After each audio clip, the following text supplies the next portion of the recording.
G'day, Lauren Cress here, and welcome to another episode of the Cheat Sheets. I have prepared something a little bit different for you today. So I recently became a qualified personal trainer, very exciting. And what I want to do in today's episode and in some future episodes is take you through some of the foundations of exercise. Some of the things that I think sometimes get skipped over despite the gazillions of videos and health blogs and Instagram accounts that are available to us about health. I think sometimes the really foundational sort of ideas in fitness sometimes sort of get missed. Maybe because of some of the things that are out there that seem a little bit more exciting, a little bit more sexy. So today I'm going to take you through 4 key movements that you want to be doing to really make sure you're working out all the different parts of your body. I'll also talk you through how that relates to things like maybe some pain that you experience as part of your office job, or if you sit down a lot, if you haven't had the opportunity to be very active lately, and why these movements are so important. I'm also going to be sharing 2 bonus movements that are particularly related to knee flexion and your hamstrings to also help as well. If you can incorporate these into your exercise routine or fitness program, it will go a long way. So without further ado, let's get into that. Actually, one more thing I do need to mention. One more thing I need to mention is just that this video is for general educational purposes. I am not your personal trainer. I don't know your specific situation, and I don't know if you have any current or previous injuries or other things going on. So please, take that into consideration. Have a read of the disclaimer below. Otherwise, yeah, let's get stuck into it. So I'll just move back a little bit so you can see me. The first movement we're going to be talking about is the squat. Now, a couple of key things we want to be thinking about with all of the movements we're talking about today, but I'll walk you through it as we go through the squat. One is this idea of bracing our core. So you might hear people say things like brace your core, engage your core, use your tummy muscles. What does that actually mean? How do we make that happen? Well, I think the easiest way to think about this is something that I tell my swimming students. I'm a swim instructor. I've been instructing for the past year. I've taught lots and lots of lessons, and we also need to be able to engage our core there as well. But I tell even young kids can do this. I say, okay, I want you to think about your belly button. And without using your hands, I want you to think about trying to squeeze your belly button this way. Squeeze, squeeze, squeeze, squeeze, squeeze. And I want you to try to think about squeezing your belly button this way. Squeeze, squeeze, squeeze, squeeze, squeeze. Okay, this is how we switch our core on.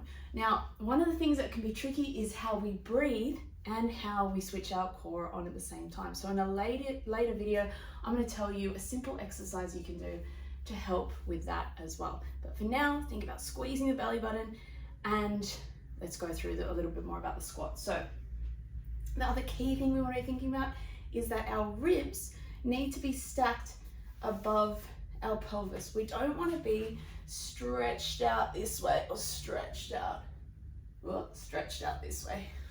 Yeah. So if you think about this area, this is called your pelvis. You think about this area being a bowl of water. You've got this imaginary bowl of water here. What I want to make sure that you're doing is that you're making sure that that water stays in the bowl. You're not letting the water tip out this way, and you're also not letting the water tip out this way. So water staying in the bowl. Brace your core. We want our feet shoulder width apart, and I want you to pretend that it's like your feet are like bricks. There's 4 corners of the brick, and you're going to be standing on those. If I move back a little bit further so you can see me a little bit more, we want each point of that brick to have the same amount of weight on it as we come down, and back up. Now, for me, I'm a little bit locked up when it comes to doing a squat. That is because of my ankle mobility. I don't have very good dorsiflexion. Let me show you. I can't move my toes very far back towards my shins. I can point, plantar flexion, hard for me to do that one. That can make it really hard to get into a deep squat. That's okay, just do what you can. The other thing that can limit how deep you can go into the squat is to do with your hips. There are more than 22 muscles in your hips, and if you have limited range of motion in this area, it can make it hard to get into that squat. What I would encourage you to do is persist. You can even use something like a bench or a chair, come down just to the point of the bench and then come back up. All right, done the first movement. Second movement. Second movement is the hinge. Now, a hinge, really important for some basic things, especially as we age. If we can't hinge, we can't get up and down from a chair. A hinge, this way, coming down, back up. What's the difference between a hinge and a squat? The main difference is when we do a squat, we're bending our knees as well. When we do a hinge, we don't really bend our knees. Our knees stay pretty much straight, maybe tiny bit of a bend. I'll show you again so you can see my legs hopefully a little bit more. Maybe a tiny bit of a bend. Same thing, think about with your feet, with your core, with your pelvis, and then what I want you to imagine is you have two heavy shopping bags in your hand. You're holding the shopping bags like this, but now you have to be able to close the car door behind you. So close the car door, come down, down, down, down, down this way, and back up, down, down, down, down this way. Keep your legs straight, soft knees, maybe a tiny bit of a bend, but we're not bending in the same way that we would with a squat. Here, back this way, and back up. Fixate on a point that keeps your head in a neutral position. So we don't want to be like this, we don't want to be like this. So just look, find a point in front of you, and back up. Okay, so squat movement number one, hinge movement number two. We need to be able to do a hinge if we want to do something like a conventional deadlift, Romanian deadlift. With squats, we can do things like a front squat, a back squat, kettlebell squat, goblet squat. Lots of different things we can be doing with weights with both of those exercises as well. The third one is a pull. So there's two ways that we can pull if you think about it. We can pull horizontally this way. So if you think about when you're rowing, that's a horizontal pull.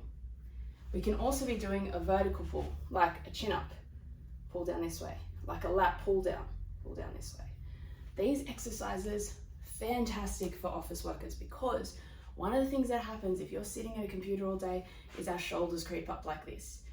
You might get tension headaches, you might find that your neck's coming forward, and also you're getting lots of achy pain around here. When we get a massage here, we often feel really, really good. So this area is called our upper traps or trapezoids. What we're doing when we're doing pull movements is we're starting to activate, especially if we're doing it correctly. And I do need to say that there is a correct way to do a pull and an incorrect way with all of these exercises. There's a right way and a wrong way.